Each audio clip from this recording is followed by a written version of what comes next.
ಪರಿಹರಿಸಿಕೊಳ್ಬೇಕು ಅನ್ನುವ ಪರ್ಯಾಯ ವ್ಯವಸ್ಥೆ. ಈ 4 ಅಂಶಗಳನ್ನು ನಾವು ಈ ವೇದಿಕೆಯಲ್ಲಿ ತಗೊಳ್ಬೇಕು ಅನ್ನೋದು ನನ್ನ ಒಂದು ಅಭಿಪ್ರಾಯ. ಪ್ರಶ್ನೆ ಏನಂದ್ರೆ, ಕಾವೇರಿ ನದಿ ನೀರು ಉಗಮ ಕೊಡಗು ಸೇರೋದು ತಡೆ ಹಿಡಿಯೋದು KRS ಡ್ಯಾಮ್ 49 TMC. ತಮಿಳುನಾಡಿನ ಮೆಟ್ಟೂರು ಡ್ಯಾಮ್ ಎಷ್ಟು 93 TMC. ಹೇಮಾವತಿ, ಹಾರಂಗಿ, ಕಬಿನಿ, KRS 4 ಸೇರಿದ್ರೆ 93 TMC ಆಗುದಿಲ್ಲ. ಹಾಗಿರುವಾಗ ಪ್ರಕೃತಿ ದತ್ತವಾಗಿ ನೀರು ಸಿಕ್ಕಿದ್ರೆ ಮಾತ್ರ ನದಿ ನೀರು, ಇಲ್ಲ ಅಂದ್ರೆ ಇಲ್ಲ. ಪ್ರಕೃತಿಗೆ ಕಾನೂನನ್ನ ಬರೆಯಕ್ಕೆ ಹೊರಟಂತ ನಮ್ಮ ಸರ್ಕಾರಗಳು ಅಂದ್ರೆ ನ್ಯಾಯಮಂಡಳಿ ಹಾಗೇನೆ ಪ್ರಾಧಿಕಾರ ಇದೆಯಲ್ಲ, ಎರಡನ್ನ ಮೊದಲು ನಾವು ವಿರೋಧಿಸಬೇಕಿತ್ತು.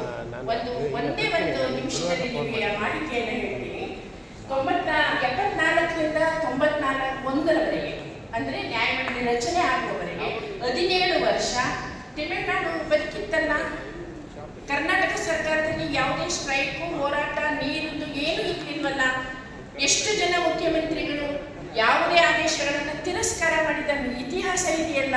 ಹಾಗಿರುವಾಗ ಈ ಮಂಡಳಿಗಳ ಪ್ರಾಧಿಕಾರದ ರಚನೆಯನ್ನ ಪ್ರಾರಂಭದಲ್ಲೇ ವಿರೋಧ ಮಾಡಿದೆ ಸರ್ಕಾರ.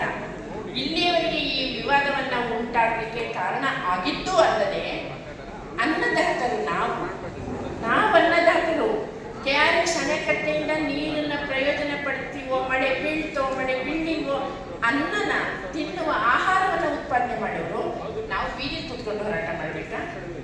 ಯಾರಿಗೆ ಜಗಳ? ತಮಿಳುನಾಡಿಗೆ, ಕರ್ನಾಟಕಕ್ಕೆ ಯಾರು ಮಾಡಿದ್ರು ಜಗಳನ? ಯಾರು ಉದ್ಭವಿಸಿದ್ರು? ಅವರು ಮತ್ತೆ ಏನ್ ಮಾಡಬೇಕು? ಈಗ ನಾವು ಮತ್ತೆ ಬೆಂಗಳೂರು ಜಗಳನ, ಬೆಂಗಳೂರಿಗೂ ನಮಗೆ ಜಗಳನ. ಯಾರು ನೀವು? ಮಂಡ್ಯದವರು. ನೀವ್ಯಾರು?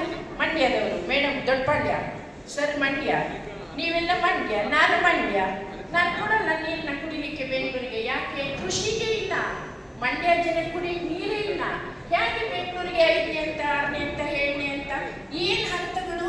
ಇನ್ ಮೆಟ್ಲ ಹತ್ತು ಬರಕ್ಕೆ ಅದು ನೀರು ತಾನೇ ಬರಬೇಕು. ಎಲ್ಲಿಂದ ಕೊಡೋದು?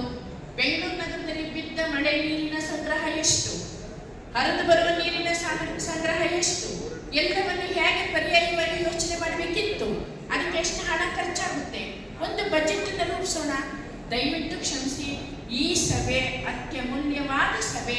ಸರ್ ರಾಜಾರಾವ್ 200 ವರ್ಷದ ದಾಖಲೆಯನ್ನು ಅದೊಂದು ಪೆಟ್ಟಿಗೆನಲ್ಲಿ ಇಟ್ಕೊಂಡಿದ್ದಾರೆ. ಇದು ಸೆಮಿನಾರ್ ರೀತಿ ಆಯೋಜನೆ ಆಗಬೇಕು. ಪ್ರಾರಂಭದ ಹೆಜ್ಜೆ ಇದಾಗಿದೆ. ತುಂಬಾ ಧನ್ಯವಾದಗಳು ಅಧ್ಯಕ್ಷರಿಗೆ ಮತ್ತೆ ನಿಮ್ಮೆಲ್ಲ ಪದಾಧಿಕಾರಿಗಳಿಗೆ. ಇದು ಬೇಕಿತ್ತು ನಮಗೂ, ಮಂಡ್ಯದವರಿಗೂ ಈ ಸಭೆ ಅತ್ಯವಶ್ಯಕವಾಗಿ ಬೇಕಿತ್ತು. ನಿಮಗೆ ನಾವು ಹೇಳಬೇಕಿತ್ತು, ಇದು ಸುದ್ದಿ ಆಗಬೇಕಿತ್ತು.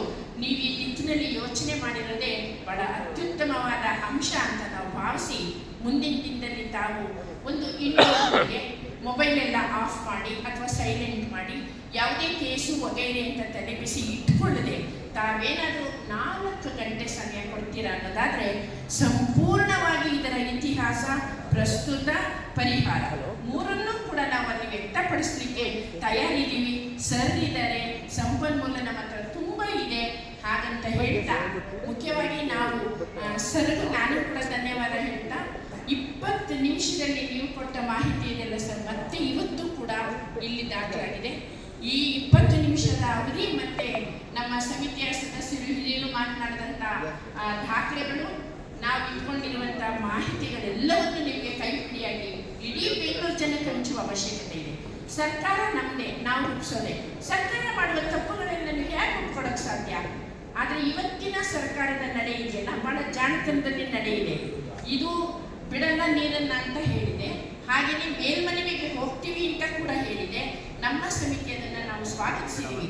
ಆದರೆ ನಂಬಿಕೆ ಎಷ್ಟು ಮಟ್ಟಿಗೆ ಇಟ್ಕೋಬೇಕೋ ಹಾಗೆ, ಯಾವ ಸಮಯದಲ್ಲಿ ಬೇಕಾದರೂ ಏನು ಆಗ್ಬಿಡ್ಬೋದು ಆ ಎಚ್ಚರಿಕೆಯಲ್ಲಿದ್ದೀವಿ.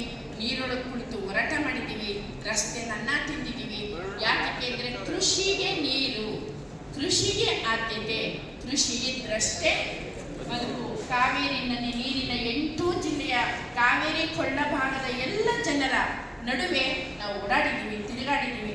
ತಮಿಳುನಾಡಿನ ನಮ್ಮ ಕಾವೇರಿ ನೀರು ಹರಿದು ಹೋಗುವ ಎಲ್ಲ ಪ್ರದೇಶಗಳನ್ನು ನಾವು ನೋಡಿದ್ದೀವಿ, ಅಲ್ಲಿ ಮಾತನಾಡಿದ್ದೀವಿ. ಆದರೆ ಪರಿಹಾರ ಏನು? ಹಾಗಾಗಿ ಕಾನೂನಿನ ತೊಡಕು ಅಂತ ಹೇಳ್ತಾರೆ. ಗುತ್ತಿಗೆ ಯಾವ ಕಾನೂನು? ಮಳೆ ಬಿದ್ದರೆ ನೀರು, ನೀರು ಬಿದ್ದರೆ ಕಟ್ಟೆ, ಅಣೆಕಟ್ಟೆ, ಆ ನಂತರ ಬಳಕೆ. ಹಾಗಾಗಿ ನಾವೆಲ್ಲ ಮತ್ತೊಂದು ಸ್ವಲ್ಪ ಮಾತಾಡೋಣ. ಪ್ರಶ್ನೆ ಮಾತ್ರ ನಿಮಗೆ ನಂದು ಒಂದು, ಈಗ ನಾನು ಏನು ಮಾಡಬೇಕು ಹೇಳಿ? ನಾವು ಕನ್ನಂಬಾಡಿ ಕಟ್ಟೆಯ ಒಡೆಯರು, ಆ ಭಾಗದ ಅನ್ನದಾತರು. ನಾಲ್ವಡಿಯವರು ಕೊಟ್ಟಿದ್ದು ಕೃಷಿಗೆ, ಮಾನವೀಯತೆಯಲ್ಲಿ ಕೊಡ್ತಿರೋದು ಕುಡಿಲಿಕ್ಕೆ.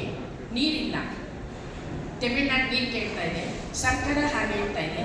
ಈಗ ನಾವು ಏನು ಮಾಡ್ಬೇಕಂತ ಉತ್ತರ ಕೊಡಬೇಕು. ಮೇಕೆದಾಟು ಅಣೆಕಟ್ಟು ಕಟ್ಬಿಡಿ ಮೇಡಮ್. ಮೇಕೆದಾಟು ನೋಡೋಣ, ಶಂಕುಸ್ಥಾಪನೆ ಮೇಕೆದಾಟು ಆಗ್ಬಿಡ್ಲಿ, ಅನಂತರ ಅದ್ರ ಬಗ್ಗೆ ಚಿಂತನೆ ಮಾಡೋಣ. ಸುಮ್ಮನೆ ಮಾತೆಲ್ಲ ಬೇಡ.